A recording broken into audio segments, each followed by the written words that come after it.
It was just another wild day in San Diego, but for Boosie, it would become the moment the feds had been waiting on. This wasn't a staged music video. It was Instagram live raw, unfiltered, just him vibing with his crew and talking to fans. But in one quick moment, a flash of metal at his waistband changed everything. Federal agents watching the stream froze the frame clear as day. Boosie, with what looked like a handgun tucked at his side for a man with his record that wasn't just risky, it was damning behind the scenes. The clip spread like wildfire from one investigator's inbox to another, until it landed in the hands of prosecutors already circling his name for months. By the time Boosie wrapped up and left the spot, a quiet hunt had begun. Unmarked cars followed from a distance. Then minutes later, flashing lights lit up behind his vehicle. The takedown was fast and clear. No time for questions, just like that. Boosie's summer flipped from performing on stage to sitting in a cold holding cell. At first, it looked like he might skate. State court tossed the original charge, and fans online cheered, saying the system had nothing on him. But the feds weren't done. They refiled the case at the federal level, this time with that same Instagram live as their smoking gun. Now the stakes were way higher. And while all this played out, another story was brewing. Quiet tension between Boosie and J. Prince. For years, their worlds had overlapped in Southern hip-hop's power. Once there seemed to be mutual respect, but whispers started claims that Boosie was moving without checking in, making plays in spaces J. Prince considered his territory. Some said it was about money, others swore it was about loyalty, a conversation Boosie refused to have on J. Prince's terms. Either way, things turned cold, and when the arrest made headlines, folks close to the scene claimed they could feel a certain satisfaction seemed to radiate out of Houston, not publicly, but in private circles. The whispers were clear. J. Prince wasn't exactly upset to see Boosie tangled in a federal mess. Meanwhile, Boosie's legal team was grinding through the evidence. Everything came back to that single Instagram live clip. The government didn't have wiretaps, no controlled buys, no co-defendant flipping on him, just a few grainy seconds of video, and the fact that Boosie was a convicted felon. His lawyers argued the footage wasn't definitive. If it, whatever was in his waistband, could have been anything but. Prosecutors countered with frame-by-frame stills, enhanced angles, sharp enough to make jurors believe they were seeing a gun. Behind closed doors, the word plea started floating around, and in federal court, there's no bluffing. They've got the time, money, and resources to bury you in discovery. Boosie had to decide, fight it and risk years inside, or take the deal and cut his losses. The plea wasn't light. Supervised release, heavy restrictions, probation terms so strict they'd make touring nearly impossible, but it would keep him from serving a long federal sentence. And in cases like this, plea deals aren't really about guilt or innocence, they are about survival. When word leaked that Boosie was leaning toward a plea, J. Prince's name surfaced again in online chatter. Fans speculated, did the Houston mogul have a hand in how hard the feds pressed? Or had his influence in certain circles left Boosie with fewer allies than before? The beef was never loud, but it was real. You could hear it in the silence between them, see it in how mutual acquaintances quietly picked sides. By the time Boosie stood before the judge, that Instagram live wasn't just a clip anymore, it was the anchor of the entire case. He didn't confess to every detail, but the plea meant acknowledging just enough to convict. The words were short, carefully scripted by his lawyers, but the weight in his voice told the rest. When he walked out of the courthouse, cameras caught his face. It wasn't a scowl, but it wasn't relief either. The deal kept him in the game, but it also put him on a leash. From here on out, every city, every move, every slip would be monitored. Any mistake enough to send him straight back inside on the streets. Debate lit up. Some said he was smart to take the deal, that survival is strategy. Others called it weakness, a crack in his armor. Meanwhile, in Houston, J. Prince moved as if nothing happened. No interviews, no statements, but he didn't need to. In certain wars, silence is the loudest weapon. For Boosie, this wasn't the end. The courtroom chapter was closed, but a new one had just opened. Unspoken chess match with J. Prince. Both men knew the South wasn't big enough for an open war, but the space between them was now lined with unspoken rules and unforgotten slights. And somewhere out there, that Instagram live clip still floated around, it just as evidence, but as a reminder how few seconds on camera can flip the entire game, shifting power in ways nobody saw coming. Man, what my shit at, man? Better fuck something, man. I ain't got my Boosie face filled up in a little purple one. Who that is? Oh, what up, babe? I heard you just fuck with that nigga Trey the dummy and shit, you heard me? What, bitch? Yeah. Nigga that killed Plea, bitch. You ain't think I was coming for your bitch ass. What nigga you killed Plea? Yeah, you ain't think I was coming for your bitch ass, honey. Nigga, what you want, bro? You want the chain? You Oh, want I want the money, bitch. I want everything. Hold on. Let's get it. Let's get it, man. Let's get it. Bitch. No, look, here's the money. So I'm gonna do right now. I'm gonna give you that new Boosie CD, man. You know, before, after you kill me.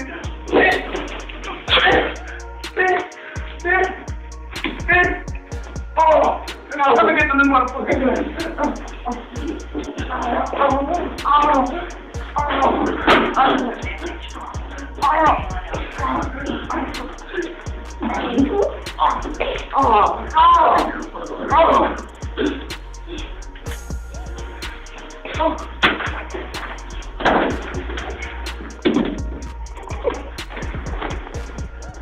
You come and stand there, you get hit with that, bitch.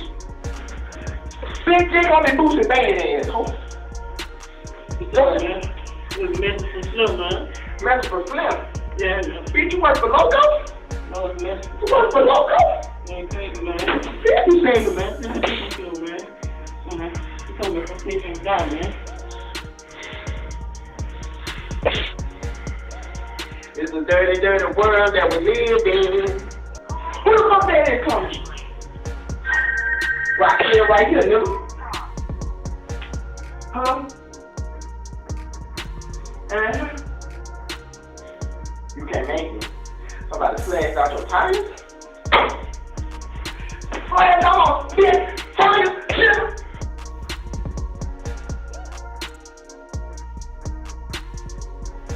And I'm my brother's keeper, yes I am.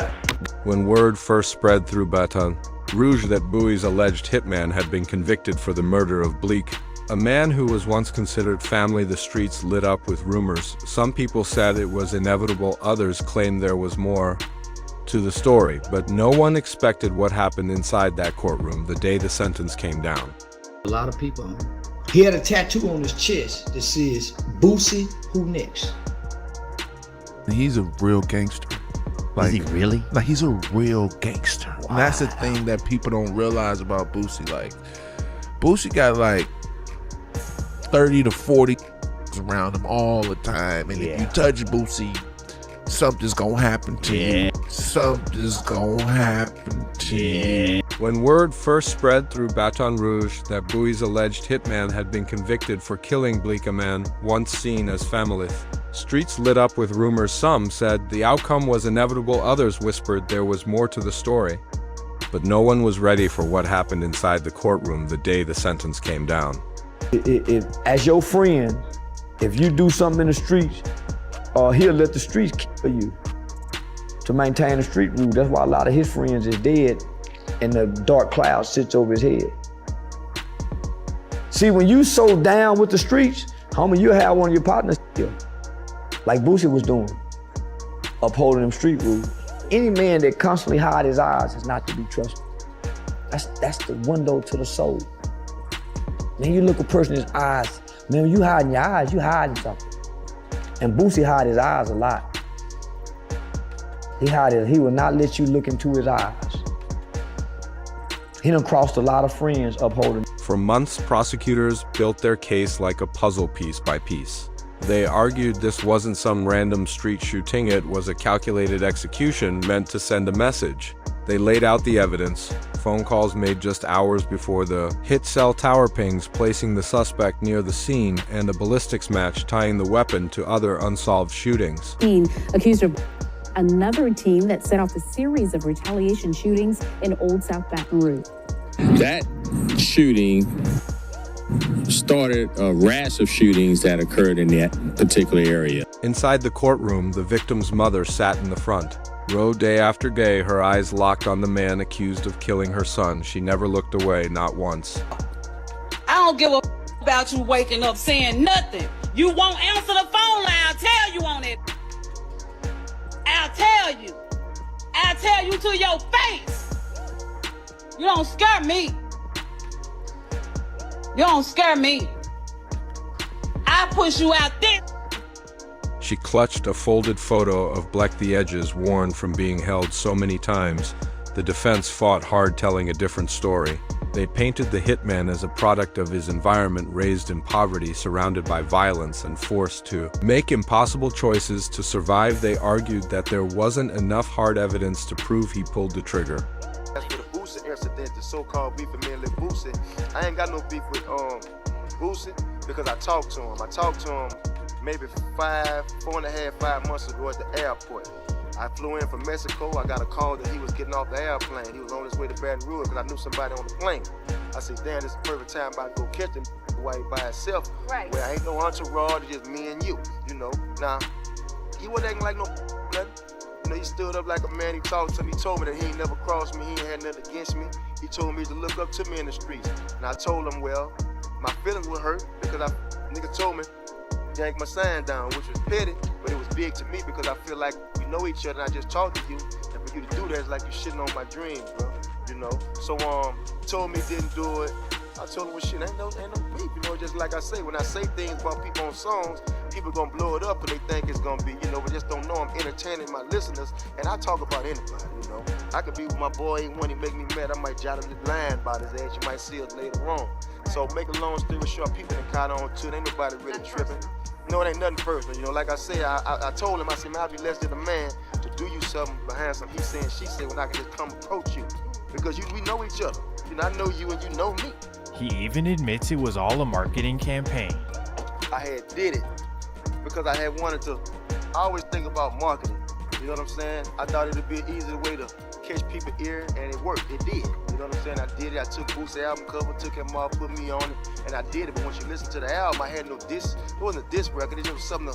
I wanted to just be different, be exclusive. You know, a lot of people took it the wrong way. A lot of people understood what I was doing, and they commended me for it. You know, music spoke for itself. The defense told the jury, if you're not 100% sure, you can't take a man's life. But in the end, the jury didn't see doubt. They saw a calculated, cold-blooded killing.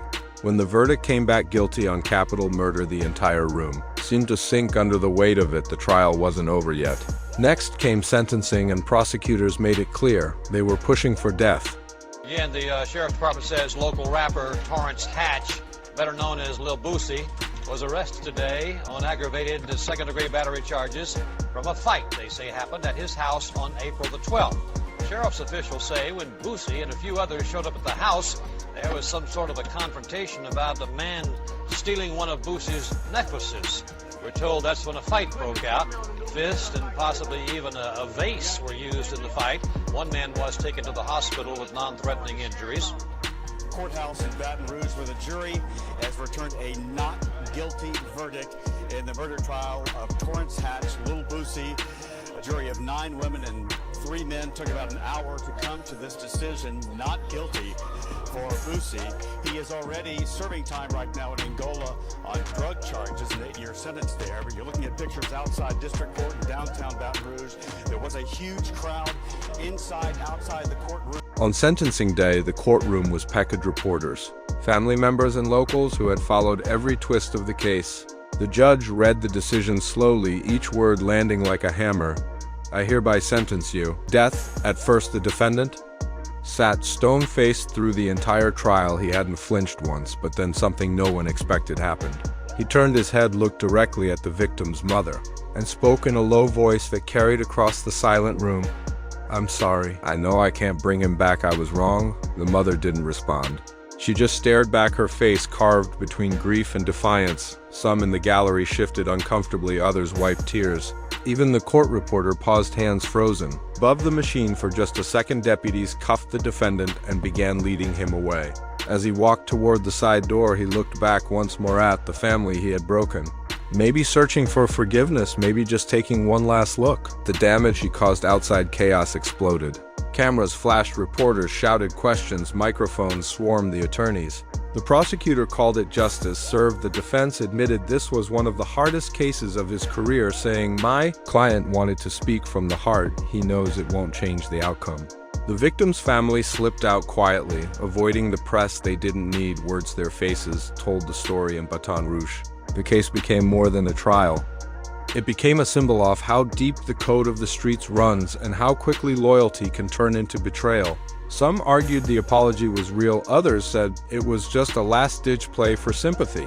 But whether born from guilt or fear that moment, linger long after the headlines fade, and now with the death sentence handed down the clock is ticking.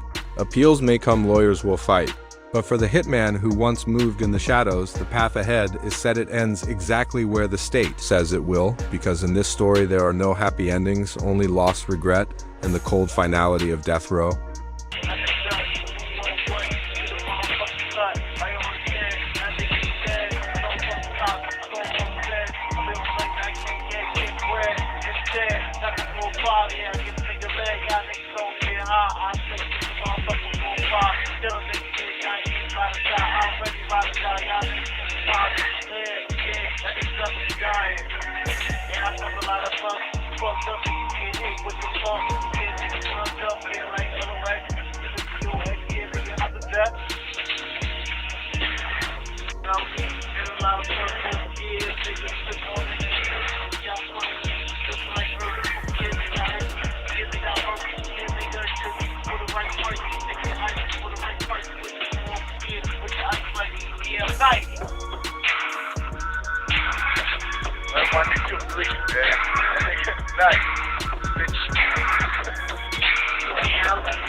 Boosie did not finance the records. You have to finance the records. Boosie did not give Blue an advance. You didn't reimburse him for studio time. You didn't pay producers.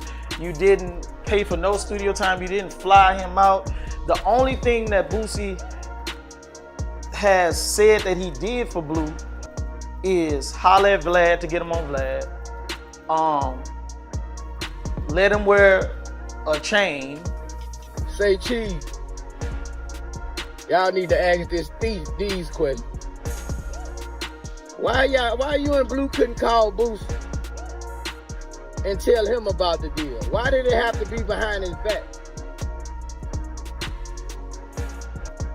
Why did you have to forge his signature? If he knew nothing about the deal, why did you put his signature on the paper? Why are you always being accused of stealing from your brother?